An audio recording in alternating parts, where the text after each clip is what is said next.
Kembali lagi di Apa Kabar Indonesia Pagi, pemirsa. Ini Rati, kalau kita bahas mengenai Arya Daru ini memang tidak ada habisnya. Begitu. Walaupun polisi sudah membuat kesimpulan dengan fakta apa yang terjadi di lapangan, tapi lagi-lagi ini belum menentukan kasusnya. Karena sempat ada statement bahwa ketika ditemukan adanya bukti baru, nantinya akan dibuka kembali begitu. Dan pihak keluarga juga masih mempertanyakan mengenai hal ini. Kita akan bahas bersama dengan narasumber yang sudah hadir bersama kami di studio. Ada Monica Kumalasari, pakar gestur dan juga mikroekspresi. Halo, selamat pagi Mas, Mbak. Lalu bersama kami juga hadir Pak Arianto Sutadi, penasihat ahli Kapolri. Assalamualaikum, selamat pagi. Selamat pagi, Mbak. Alhamdulillah. Ya, sebelum kita mulai dialognya, kita juga punya keterangan dari pihak kepolisian. Kita lihat yang berikut ini. Secara digital tidak ditemukan ancaman fisik maupun psikis terhadap korban, termasuk ancaman kekerasan. Yang dilakukan oleh Puslapor Bareskrim dengan meliti terhadap 11 barang bukti dan melakukan uji terhadap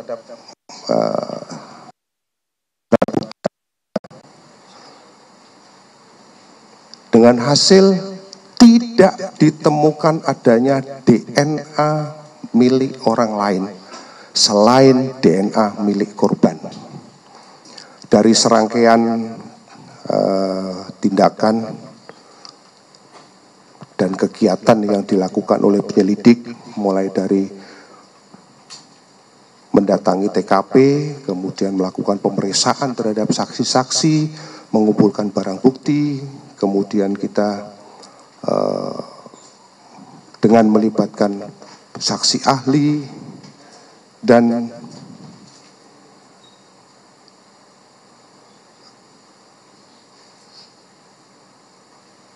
pada kesempatan yang baik ini,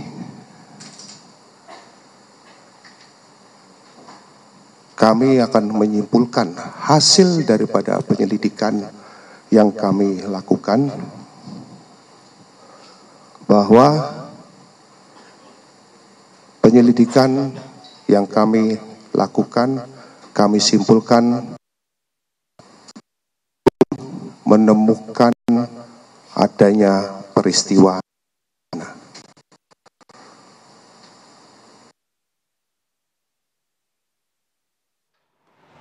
Iya, tapi di sisi lain ini pihak keluarga juga masih merasa belum puas karena merasa meninggalnya Arya Daru ini bukan karena bunuh diri. Begitu. Kita lihat keterangan dari pihak keluarga.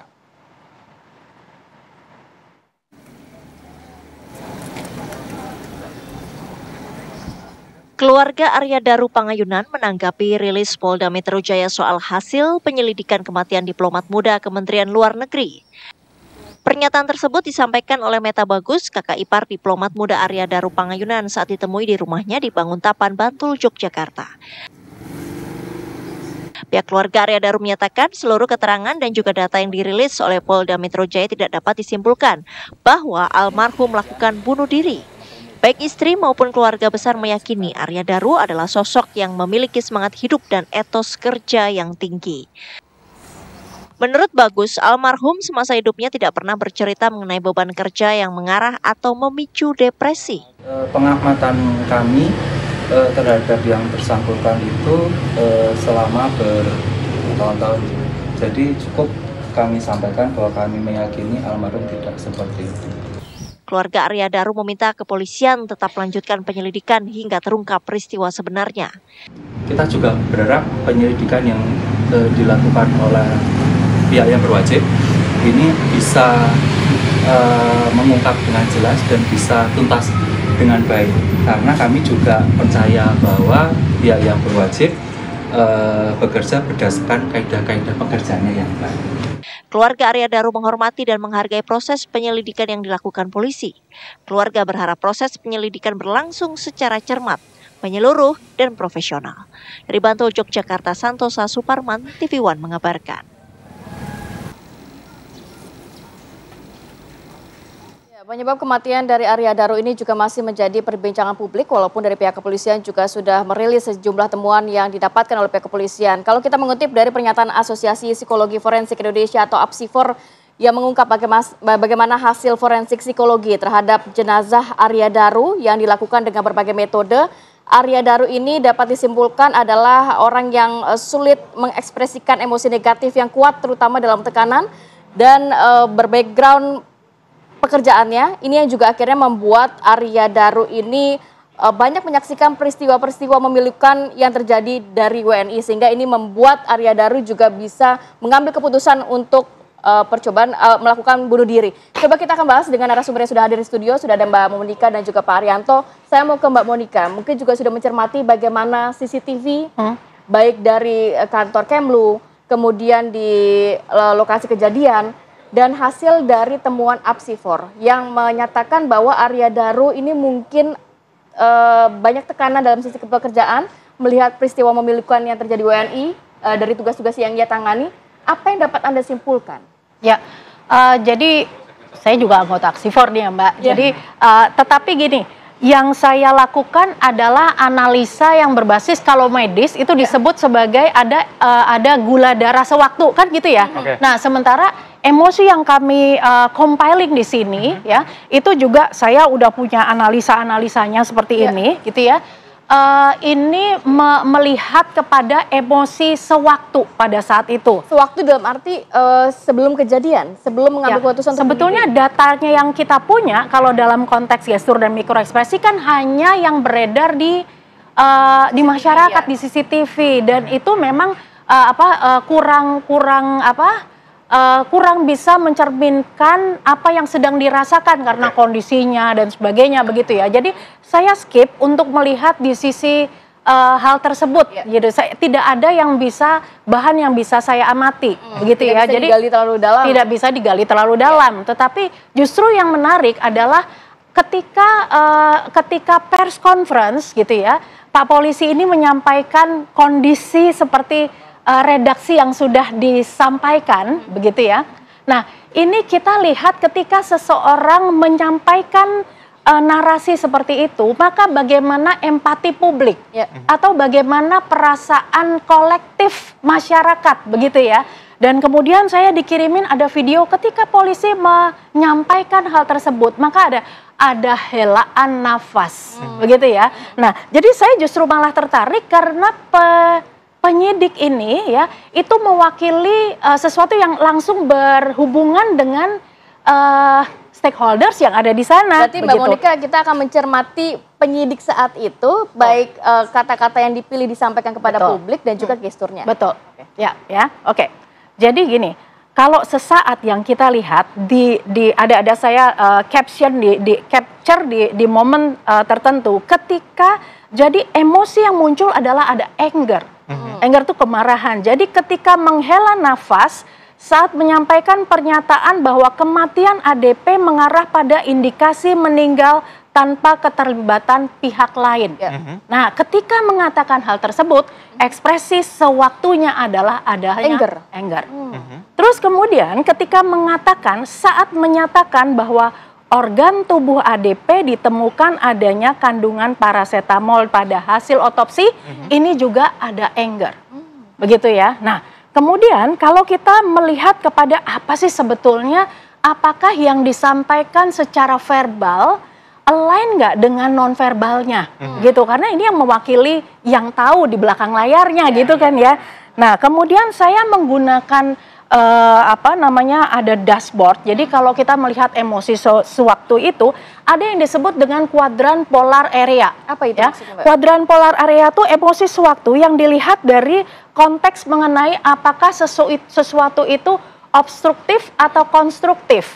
Atau kita lihat kuadrannya lagi, apakah low control, apakah high control, begitu ya. Nah, saya bacakan hasil analisa saya. Jadi gini, kalau konstruktif dan high control ya bisa jadi ini merupakan gestur politis atau defensif gitu ya, tetapi tidak destruktif gitu. Nah, yang kita lihat di sini ada obstruktif dan high control gitu ya. Ini menyembunyikan sesuatu. Nah, pada yang bersangkutan ini obstruktif low control. Apa artinya gitu ya. Jadi kalau kita lihat diagram ini ya saya tadi disampaikan juga. Ini berada di kuadran di bawah sini, ya. Ini artinya yang bersangkutan obstruktif dan low control, ya. Ini tekanan emosional yang terlalu kuat. Jadi ketika menyampaikan hal tersebut, apa yang dirasakan oleh masyarakat ini beresonansi juga dengan yang menyampaikan, begitu ya. Jadi untuk menyampaikan hal ini tidak mudah. Jadi ikut terbawa emosional juga. Ikut terbawa, begitu ya. Kita tidak tahu apakah memang ini adalah empati kolektif yang dirasakan atau perasaan subjektif juga ketika harus menyatakan hal ini, begitu. Ini lebih kepada empati yang dibangun oleh diri sendiri atau sebenarnya ada tekanan sehingga membuat emosi dari yang menyampaikan juga nggak keluar, Mbak. Nah, jadi karena low control artinya disampaikan secara jujur, ya, tanpa yang disampaikan secara jujur tetapi obstruktif, begitu ya. Jadi artinya kemungkinan gitu, apa yang dirasakan pada saat menyampaikan ini juga mengandung beban emosional yang tinggi. Oke, ini menarik karena memang sebelumnya keterangan yang menyatakan bahwa apa yang disampaikan ini memang ada yang tidak disampaikan secara gamblang karena menghormati keluarga. Ada yang ditinggalkan. Pak Arianto bagaimana melihatnya? Apakah memang apa yang dikatakan tadi itu sesuai, sejalan dengan apa yang dilakukan oleh pihak kepolisian? Ya, memang saya bisa mengatakan ya ini cara expose ataupun press release yang terbaik selama saya melihat polisi. Karena apa? Polisi selama ini kan didesak oleh masyarakat ya, pengen apa sih yang sebenarnya terjadi, itu kan tuntutan masyarakat ya. Nah, selama ini kan polisi sangat berhati-hati, tidak banyak ngomong apa yang telah disampaikan. Nah, tapi untungnya kemarin itu ketika menyampaikan ini, menurut saya ini sangat bagus, karena apa? Dia menyampaikan, menunjukkan bahwa polisi sudah bertugas secara profesional, artinya semua yang disampaikan itu adalah dari dasar pengumpulan semua alat bukti yang ada, dan kemudian alat bukti itu suruh bicara sendiri, tapi yang menyampaikan para pakar-pakarnya, sehingga jelas itu gejala begini ini segini gini, sehingga kemarin penjelasan itu menurut saya itu sudah menunjukkan penjelasan yang sangat jelas, itu sebagai tanggung jawab daripada penyidikan kan gitu ya, memberikan keterangan apa yang sesungguhnya terjadi, itu maksimal daripada barang bukti yang ada. Dan kemarin itu sudah menjawab siapa, di mana, bagaimana, mengapa, dan sebagainya. Dijawab di situ siapa korban ini. Latar belakangnya disampaikan oleh ahli psikologi. Kemudian meninggalnya kenapa dijelaskan secara detail oleh toksikologi. Terus kemudian bagaimana dia meninggalnya itu. Kemudian kan tidak ada orang lain yang masuk itu berdasarkan daripada hasil-hasil dari sidik jari maupun DNA dan sebagainya. Itu diharapkan dengan cara yang seperti itu bisa memberikan pemahaman pada masyarakat sehingga tidak sampai bertanya-tanya lagi ya. Tapi karena ini kasusnya ya itu sudah risiko, udah pasti ada. Karena apa? Gini. Dan tadi pada polisi pada waktu menyampaikan kasus seperti ini, itu tidak seperti kalau kita ngomong bahwa ini kasus pencurian, terjadinya begini-begini. Karena tidak ada menenggang rasa perasaan dari korban. Kalau ini, kemarin ini, kata-kata yang dipilih itu pilih yang sangat etis sehingga tidak menyinggung itu kan. Gitu. Sehingga, saya pikir ya, temuan-temuan itu juga tidak semuanya dibubarkan ini begini-begini, pasti ada yang direm karena demi itu. Tetapi di belakang itu, saya menduga ya, itu kepada yang bersangkutan, keluarga, disampaikan. Supaya mereka bisa tahu kan gitu. Tapi tidak diomongkan di publik. Nah gitu. Tapi kemudian sekarang kenapa kok keluarga masih begitu ya ngomong begitu? Menurut saya emang itulah strategi yang harus disampaikan oleh para korban harus pakai gitu. Gitu kan untuk menjaga dignity-nya itu. Jadi untuk menjaga korban ya. Baik. Gitu, jadi kira-kira gitulah. Di satu sisi kita ingin memberikan penjelasan yang sejelas-jelasnya dan profesional yang disampaikan oleh para ahli bukan penyidik yang menyimpulkan. Tetapi kemudian yang disampaikan itu tidak semua vulgar, sampaikan jadi ada demi hal-hal menjaga semua dari pihak kepolisian yang bersifat sensitif dan pribadi ya, itu ditahan. Tidak diumbar kepada publik. Itu kira-kira gitulah model penjelasan yang kemarin disampaikan oleh polisi. Baik. Mbak Monika mungkin bisa menjawab juga, apakah memang ini sejalan dengan apa yang disampaikan Pak Arianto? Tapi usai jeda kita akan jeda terlebih dahulu. Tetap bersama kami di Apa Kabar Indonesia Pagi.